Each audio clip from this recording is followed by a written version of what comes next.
Film പ്ലസിലേക്ക് എല്ലാവർക്കും സ്വാഗതം. International film festival തിരുവനന്തപുരത്ത് നടന്നുകൊണ്ടിരിക്കുകയാണ്.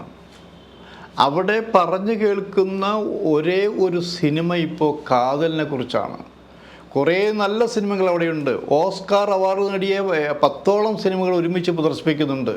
പക്ഷെ അപ്പോഴും ഈ മറ്റുള്ള പ്രേക്ഷകരുടെ മനസ്സിൽ ചർച്ച ചെയ്യപ്പെടുന്നത്, പല പ്രാവശ്യം കാണുന്നത് മമ്മൂട്ടിയുടെ കാതലാണ്. അപ്പോൾ നിങ്ങളും ചോദിക്കും, എന്തുകൊണ്ടാണ് കാതലിനെക്കുറിച്ച് മാത്രം? ഞങ്ങൾ കാതലിനെക്കുറിച്ച് മാത്രമല്ല, കാതലിനെക്കുറിച്ച് കൂടുതൽ പറയാൻ കാരണം ഈ സിനിമ റിലീസ് ചെയ്ത നാൾ മുതൽ ക്രൂശിക്കപ്പെട്ടൊരു സിനിമയാണെന്ന് ആലോചിക്കണം.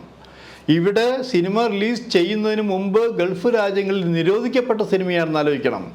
എന്തുകൊണ്ട് ഈ സിനിമ നിരോധിക്കപ്പെട്ടു നിങ്ങൾ പരിശോധിച്ചുകൊണ്ട്, എന്തുകൊണ്ട് ഇവിടുത്തെ വർഗീയ ശക്തികൾ ഈ സിനിമയെ എതിർക്കുന്നു എന്ന് നിങ്ങൾ പരിശോധിച്ച് നോക്കി. ഇപ്പോൾ നടന്നുകൊണ്ടിരിക്കുന്നതല്ലേ, ഒരു വിഭാഗം മുസ്ലിം നാമധാരികൾ ഈ സിനിമയെ എതിർക്കുന്നു, ഈ സിനിമ ചെയ്ത ആൾ എതിർക്കുന്നു. അതേസമയം ഈ ക്രിസ്ത്യൻ നാമധാരികളെല്ലാം വേറെ രീതിയിൽ എതിർക്കുന്നു. എന്തായാലും ഉള്ളതിപ്പോൾ നമ്മുടെ രാജ്യം എവിടേക്കാണ്? ഇതിൻ്റെ പബ്ലിസിറ്റിയാണ് ഈ കുറേ പ്രേക്ഷകരെ കാണാൻ പ്രേരിപ്പിക്കിട്ടി. അത് അവിടെ നമുക്ക് പ്രേക്ഷകർക്ക് കയ്യടി കൊടുക്കണം. അവർ സിനിമ കാണാൻ പോയത് സിനിമ കണ്ട് വിലയിരുത്താനാണ്.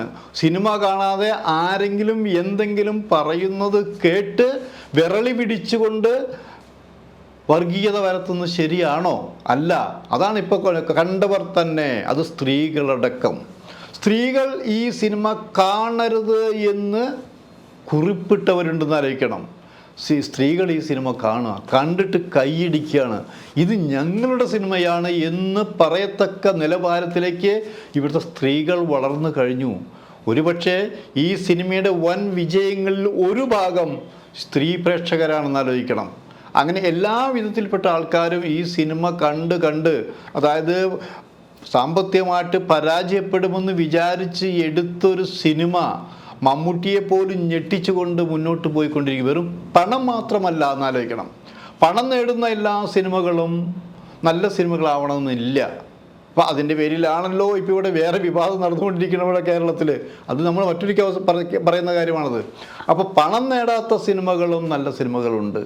പണം കൂടി നേടുകയാണെങ്കിലോ അത് കുറേയും കൂടിയും കലയും കച്ചവടവും ഇടകലർന്ന് പറയാറില്ലേ, ആ രീതിയിലേക്ക് എത്തി നിൽക്കുന്നു കാതലെന്ന് ആലോചിക്കണം. ഇപ്പോൾ കാതലിപ്പോൾ ഗോവ ഇൻ്റർനാഷണൽ ഫെസ്റ്റിവൽ അവതരിപ്പിച്ചാണത്. ഇപ്പോൾ ഇവിടെ ട്രിവാൻഡ്രത്ത് നടക്കുന്നുണ്ട്. ഇതിൻ്റെ ഒരു പ്രത്യേകത, തിരുവനന്തപുരത്തെ ഇൻ്റർനാഷണൽ ഫിലിം ഫെസ്റ്റിവലിൽ കാതൽ വലിയ അവാർഡ് നേടിയാൽ അത്ഭുതപ്പെടാനില്ല. നേടുമെന്ന് തന്നെയാണ് ഞങ്ങളുടെ കണക്ക് കൂട്ടലുകൾ. കാരണം അതൊരു വ്യത്യസ്തമായ പ്രമേയമാണ്, വ്യത്യസ്തമായ അവതരണമാണെന്ന് ആലോചിക്കണം. മമ്മൂട്ടിയെ പോലൊരു മെഗാ ആർട്ടിസ്റ്റ് ഇങ്ങനെ ഇത്രയത്തുള്ള ചാലഞ്ചിങ് റോള് ഏറ്റെടുത്തു എന്നുള്ളത് തന്നെ സങ്കല്പിക്കാൻ പറ്റില്ല.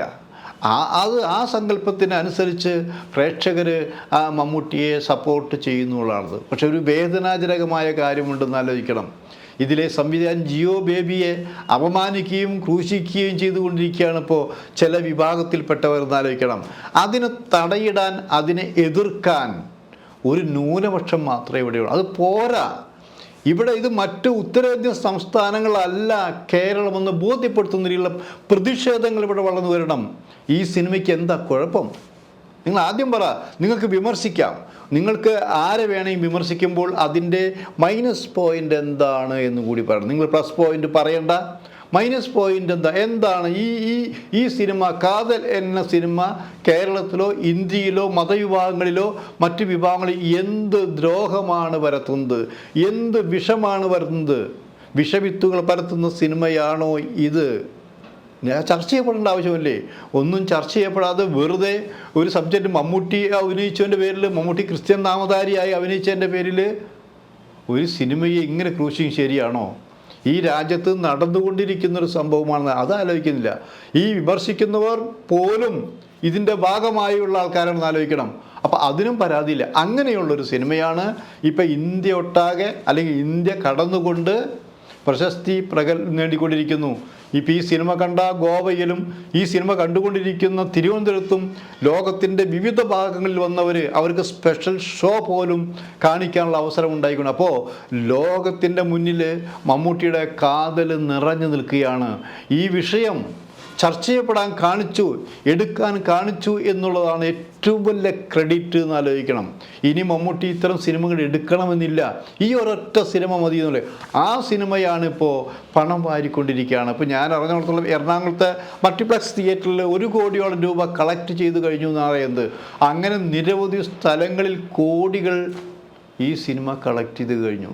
കോടികൾക്കൊപ്പം തന്നെ നല്ല പേര്, ഇപ്പം എതിരാളികളില്ലാതെ തിയേറ്ററിൽ ഓടിക്കൊണ്ടിരിക്കുന്ന സിനിമയാണ്. നല്ല നിരൂപകരുടെ പ്രശംസ പിടിച്ചു പറ്റിയ സിനിമയാണെന്ന് ആലോചിക്കണം. ആ നല്ല നിരൂപകരുടെ പ്രശംസ മാത്രമല്ല, നേടാവുന്ന പല അവാർഡുകളും നേടാനിരിക്കുന്നൊരു സിനിമ കൂടിയായിരുന്നു കാതൽ എന്നായിരിക്കും. അങ്ങനെ കാതൽ മലയാള സിനിമയുടെ അഭിമാനമാണ്. അതൊക്കെ നമ്മൾ അഭിമാനത്തോടെ പറയുന്നത്.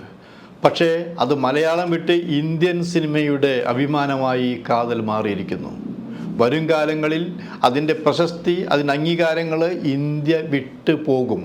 പക്ഷെ വരാനിരിക്കുന്ന അവാർഡ് പ്രഖ്യാപനങ്ങളിൽ എത്രയോ അവാർഡുകൾ നേടാനിരിക്കുന്നൊരു സിനിമയാണ് കാതൽ. അതിൽ എനിക്ക് സംശയമില്ല, നിങ്ങൾക്കും സംശയം ഉണ്ടാവില്ല. സംശയമെല്ലാം ഈ സിനിമയെ വർഗീയവൽക്കരിക്കാൻ ശ്രമിക്കുന്ന ചില വിഷവിത്തുകൾക്ക് മാത്രമാണ്.